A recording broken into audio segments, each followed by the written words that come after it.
La religion catholique va envahir le Moyen-Orient et va interdire l'utilisation de cette représentation qui va devenir le diable.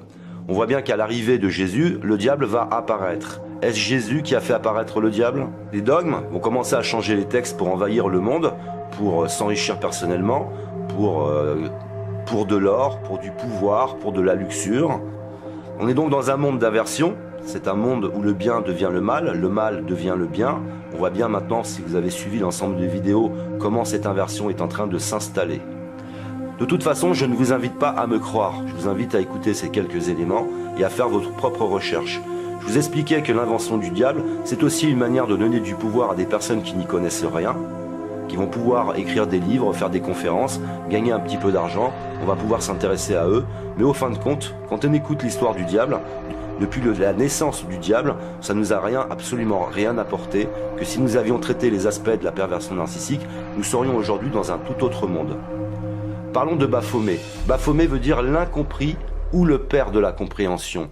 Incompris puisque personne ne va le comprendre, puisqu'il a souvent une certaine avance sur les autres, et c'est compliqué de le comprendre. Alors voilà pourquoi l'incompris, puisque le maître de la compréhension qui arrive dans un monde d'aveugles, ça va être difficile de se faire comprendre. En hébreu, on obtient Sophia, qui signifie sagesse. Je ne vois pas où, dans la sagesse, il y a quelque chose de pervers. On voit bien que dans la conscience collective, il a complètement été véhiculé comme étant le diable, et va être utilisé donc aussi par des sociétés occultes. Sav Coagula, c'est grande œuvre, manifestation universelle. Alors on parlera de manifestation. Ce qui est en bas et comme ce qui est en haut, c'est un petit peu la représentation du microcosme et du macrocosme. Vous avez le pentagramme. Le pentagramme est une étoile. Si vous orientez l'étoile vers le haut, vous allez vers l'esprit, vers le développement spirituel, vous allez vers le niveau supérieur. Et si vous orientez l'étoile vers le bas, ce que font certaines sociétés occultes, vous allez vers la matière. Là, c'est la société actuelle, hein. C'est le capitalisme, l'individualisme, c'est posséder des choses. Ce sont tous les aspects négatifs de l'homme. Avec ce petit schéma, vous voyez bien que c'est d'aller vers le côté négatif de l'homme. Cette étoile est la représentation des deux oreilles, des cornes et de l'esprit, de la flamme qui est au-dessus.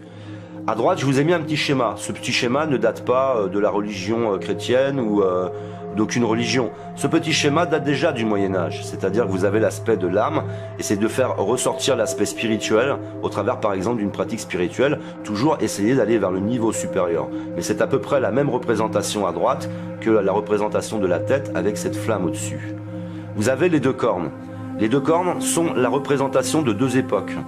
Donc je vais développer avec un autre schéma, mais c'est le personnage qui se trouve au centre de ces deux cornes qui est la représentation du messager, comme le roi David, comme Jésus, comme le prophète Mahomet. Vous avez un bras vers le haut et un bras vers le bas, ce qui est la parfaite définition entre le bien et le mal, et aussi les aspects du microcosme, du macrocosme, de ce qui est en bas et comme ce qui est en haut. Alors je vous ai parlé dans la perversion narcissique de cette nécessité de faire disparaître tes repères. Je vous ai expliqué qu'on est dans une dualité intérieure, un dialogue intérieur et qui est également à l'extérieur. Il s'agit d'avoir des repères pour que le dialogue s'établisse de la meilleure façon possible, que vous ayez des réponses. Et donc interdire Baphomet ou le transformer en diable, c'est déjà s'attaquer à vos repères, c'est s'attaquer à la connaissance et au savoir, pour que vous soyez perdu et soyez manipulable. Ce qui est intéressant dans les aspects du bouc ou de la chèvre, ce sont des animaux qui dévorent tout. Donc si vous mettez l'étoile vers le bas, c'est vers la bouche, c'est vers ce qui dévore. Et si vous mettez l'étoile vers le haut, vers le développement, alors vous allez équilibrer l'animal. C'est-à-dire qu'il va être dans les aspects plutôt spirituels, il va se nourrir de spiritualité. Vous avez la poitrine, c'est l'aspect féminin. Le premier problème de notre organisation aujourd'hui, de l'humanité, c'est l'homme. L'homme aime posséder, l'homme aime dominer. Ce sont les aspects un peu physiologiques. L'homme aime la guerre, aime détruire. Bien sûr, ce ne sont pas tous les hommes. Donc il s'agit, dans cette représentation, de développer les aspects féminins, de trouver un équilibre. Vous avez des brassards de force qui représentent la force, justement, la solidité.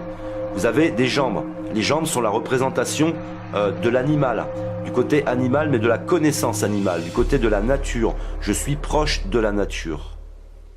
Il est assis sur le globe, il est assis sur les éléments, il connaît les éléments et il maîtrise les éléments. Donc que ce soit dans les aspects spirituels ou les aspects scientifiques, comme le microcosme, le macrocosme, vous voyez bien que les représentations en général sont des représentations qui sont poétiques, qui sont magnifiques et qui sont loin de la perversion et qui sont loin du diable. Vous avez le caducée entre les jambes. Donc je vous ai mis une petite représentation à droite. C'est aussi la représentation, par exemple, des chakras. C'est de cette dualité intérieure entre le bien et le mal, l'équilibre en général. On voit bien que l'ensemble de ces représentations ne sont absolument pas perverses. Sur ce schéma, je vous ai mis en haut à gauche les avatars, les cycles et les ères. Et on voit que quand il y a une ouverture ou une fermeture de ces cycles ou de ces ères, vous avez un personnage qui va se présenter pour amener l'humanité à une évolution perpétuelle, à des endroits et à certains endroits du monde.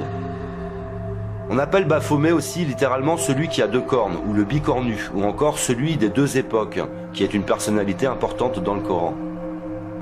Que ce soit l'étoile de Baphomet ou cette étoile que je vous ai mise, les représentations sont les mêmes. En bas, c'est la matière, et en haut, c'est l'esprit. La matière, c'est l'ego, par exemple.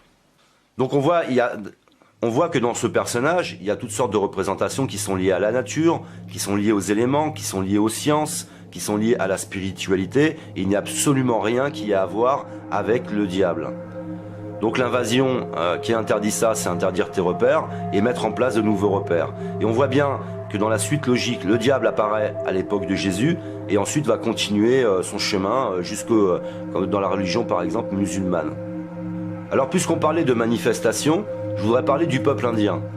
Le peuple indien avait compris que nous pouvions faire appel à des manifestations. C'est-à-dire qu'ils faisaient des transes, des danses, et ils invoquaient par exemple la pluie. Ils avaient compris qu'on était un peu dans un système vibratoire où nous pouvons invoquer des choses. Donc intéressez-vous aux égrégores. L'égrégore, c'est le rassemblement d'un certain nombre de personnes qui vont invoquer quelque chose. On va demander quelque chose. On va faire une invocation pour qu'il se passe une manifestation. Alors il y en a qui vont utiliser Baphomet pour essayer d'invoquer des divinités mauvaises par exemple, mais ce n'est absolument pas le but. Le but est de connaître cette manifestation scientifique, puisqu'en effet, si vous réunissez des millions de personnes qui souhaiteraient la même chose, on peut, créer une manifestation. Ce qui est intéressant avec Baphomet, c'est de voir que la perversion narcissique va pouvoir agir dans les organisations, agir dans des régions, comme par exemple, les territoires au Moyen-Orient. Ce n'est pas le Moyen-Orient qui a décidé des territoires. Tout a été découpé par l'Occident, par les anglo-saxons, par les Français. Vous avez des interventions de toutes parts, alors que ce soit en politique, que ce soit dans la religion, on intervient, on impose, on te retire tes repères, on transforme les choses. Alors en effet, Baphomet est utilisé par des sociétés occultes, mais je veux dire, tu peux utiliser la religion pour faire le bien, tu peux utiliser la religion aussi pour faire le mal. Mais vous voyez qu'on est encore dans les aspects de la superstition, on est encore dans les aspects du surnaturel. Le surnaturel, la magie, c'est ce que je n'explique pas. Et on est encore dans cet aspect où des personnes, comme je vous parlais du diable, tu vas pouvoir, avec quelques connaissances sur le diable, faire des conférences, te rendre intéressant et voire même gagner un petit peu d'argent. Mais ça permet aussi de mettre des personnes sous esclavagisme, par exemple. Et l'esclavagisme n'est pas forcément physique, il peut être intellectuel. Alors je vous invite à ne pas me croire, je vous invite à aller sur Internet et à rechercher des personnes qui développent sur les aspects scientifiques de Baphomet et pas des personnes qui sont dans les idéologies, dans des fausses croyances, parce que vous voyez que les rumeurs, ça fonctionne. Dans la conscience un peu universelle, maintenant, Baphomet est devenu le diable. Ça a marché. Alors, se rappeler qu'on est dans un monde où le bien devient le mal et le mal devient le bien. On est dans un très grand effondrement, parce que c'est aussi un effondrement de repères. La religion catholique va envahir le Moyen-Orient et va interdire l'utilisation de cette représentation, qui va devenir le diable. On voit bien qu'à l'arrivée de Jésus, le diable va apparaître. Est-ce Jésus qui a fait apparaître le diable? Les dogmes vont commencer à changer les textes pour envahir le monde, pour s'enrichir personnellement, pour de l'or, pour du pouvoir, pour de la luxure. On est donc dans un monde d'aversion. C'est un monde où le bien devient le mal devient le bien. On voit bien maintenant, si vous avez suivi l'ensemble des vidéos, comment cette inversion est en train de s'installer. De toute façon, je ne vous invite pas à me croire. Je vous invite à écouter ces quelques éléments et à faire votre propre recherche. Je vous expliquais que l'invention du diable, c'est aussi une manière de donner du pouvoir à des personnes qui n'y connaissent rien, qui vont pouvoir écrire des livres, faire des conférences, gagner un petit peu d'argent. On va pouvoir s'intéresser à eux.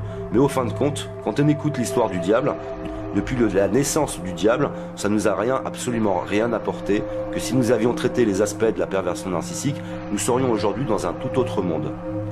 Parlons de Baphomet. Baphomet veut dire l'incompris ou le père de la compréhension. Incompris puisque personne ne va le comprendre, puisqu'il a souvent une avancée, une certaine avance sur les autres, et c'est compliqué de le comprendre. Alors voilà pourquoi l'incompris, puisque le maître de la compréhension qui arrive dans un monde d'aveugles, ça va être difficile de se faire comprendre. En hébreu, on obtient Sophia, qui signifie sagesse. Je ne vois pas où deux cornes. Les deux cornes sont la représentation de deux époques. Donc je vais développer avec un autre schéma, mais c'est le personnage qui se trouve au centre de ces deux cornes qui est la représentation du messager, comme le roi David, comme Jésus, comme le prophète Mahomet. Vous avez un bras vers le haut et un bras vers le bas, ce qui est la parfaite définition entre le bien et le mal, et aussi les aspects du microcosme, du macrocosme, de ce qui est en bas et comme ce qui est en haut. Alors je vous ai parlé dans la perversion narcissique de cette nécessité de faire disparaître tes repères. Je vous ai expliqué qu'on est dans une dualité intérieure, un dialogue intérieur, et qui est également à l'extérieur. Il s'agit d'avoir des repères pour que le dialogue s'établisse de la meilleure façon possible, que vous ayez des réponses. Et donc interdire Baphomet ou le transformer en diable, c'est déjà s'attaquer à vos repères, c'est à s'attaquer à la connaissance et au savoir, pour que vous soyez perdu et soyez manipulable. Ce qui est intéressant dans les aspects du bouc ou de la chèvre, ce sont des animaux qui dévorent tout. Donc si vous mettez l'étoile vers le bas, c'est vers la bouche, c'est vers ce qui dévore. Et si vous mettez l'étoile vers le haut, vers le développement, alors vous allez équilibrer l'animal. C'est-à-dire qu'il va être dans les aspects plutôt spirituels, il va se nourrir de spiritualité. Vous avez la poitrine, c'est l'aspect féminin. Le premier problème de notre organisation aujourd'hui, de l'humanité, c'est l'homme. L'homme aime posséder, l'homme aime dominer. Ce sont les aspects un peu physiologiques. L'homme aime la guerre, aime détruire. Bien sûr, ce ne sont pas tous les hommes. Donc il s'agit dans cette représentation. Et en haut, c'est l'esprit. La matière, c'est l'ego, par exemple. Donc on voit que dans ce personnage, il y a toutes sortes de représentations qui sont liées à la nature, qui sont liées aux éléments, qui sont liées aux sciences, qui sont liées à la spiritualité, et il n'y a absolument rien qui ait à voir avec le diable. Donc l'invasion qui interdit ça, c'est interdire tes repères et mettre en place de nouveaux repères. Et on voit bien que dans la suite logique, le diable apparaît à l'époque de Jésus et ensuite va continuer son chemin jusque dans la religion par exemple musulmane. Alors puisqu'on parlait de manifestation, je voudrais parler du peuple indien. Le peuple indien avait compris que nous pouvions faire appel à des manifestations. C'est-à-dire qu'ils faisaient des transes, des danses, et ils invoquaient par exemple la pluie. Ils avaient compris qu'on était un peu dans un système vibratoire où nous pouvons invoquer des choses. Donc intéressez-vous aux égrégores. L'égrégore, c'est le rassemblement d'un certain nombre de personnes qui vont invoquer quelque chose. On va demander quelque chose. On va demander, on va faire une invocation pour qu'il se passe une manifestation. Alors il y en a qui ont utilisé Baphomet pour essayer d'invoquer des divinités mauvaises par exemple, mais ce n'est absolument pas le but. Le but est de connaître cette manifestation scientifique, puisqu'en effet, si vous réunissez des millions de personnes qui souhaiteraient la même chose, on peut, créer une manifestation. Ce qui est intéressant avec Baphomet, c'est de voir que la perversion narcissique, de développer les aspects féminins, de trouver un équilibre. Vous avez des brassards de force qui représentent la force, justement, la solidité. Vous avez des jambes. Les jambes sont la représentation de l'animal, du côté animal, mais de la connaissance animale, du côté de la nature. Je suis proche de la nature. Il est assis sur le globe, il est assis sur les éléments, il connaît les éléments et il maîtrise les éléments. Donc que ce soit dans les aspects spirituels ou les aspects scientifiques, comme le microcosme, le macrocosme, vous voyez bien que les représentations en général sont des représentations qui sont poétiques, qui sont magnifiques et qui sont loin de la perversion et qui sont loin du diable. Vous avez le caducée entre les jambes. Donc je vous ai mis une petite représentation à droite, c'est aussi la représentation par exemple des chakras, c'est de cette dualité intérieure entre le bien et le mal, l'équilibre en général. On voit bien que l'ensemble de ces représentations ne sont absolument pas perverses. Sur ce schéma, je vous ai mis en haut à gauche les avatars, les cycles et les ères, et on voit que quand il y a une ouverture ou une fermeture de ces cycles ou de ces ères, vous avez un personnage qui va se présenter. Pour amener l'humanité à une évolution perpétuelle, à des endroits et à certains endroits du monde. On appelle Baphomet aussi littéralement celui qui a deux cornes, ou le bicornu, ou encore celui des deux époques, qui est une personnalité importante dans le Coran. Que ce soit l'étoile de Baphomet ou cette étoile que je vous ai mise, les représentations sont les mêmes. En bas, c'est la matière. Dans la sagesse, il y a quelque chose de pervers. On voit bien que dans la conscience collective, il a complètement été véhiculé comme étant le diable, et va être utilisé donc aussi par des sociétés occultes. Saf Coagula, c'est grande œuvre, manifestation universelle. Alors on parlera de manifestation. Ce qui est en bas est comme ce qui est en haut, c'est un petit peu la représentation du microcosme et du macrocosme. Vous avez le pentagramme. Le pentagramme est une étoile. Si vous orientez l'étoile vers le haut, vous allez vers l'esprit, vers le développement spirituel, vous allez vers le niveau supérieur. Et si vous orientez l'étoile vers le bas, ce que font certaines sociétés occultes, vous allez vers la matière. Là, c'est la société actuelle, hein. C'est le capitalisme, l'individualisme, c'est posséder des choses. Ce sont tous les aspects négatifs de l'homme. Avec ce petit schéma, vous voyez bien que c'est d'aller vers le côté négatif de l'homme. Cette étoile est la représentation des deux oreilles, des cornes et de l'esprit, de la flamme qui est au-dessus.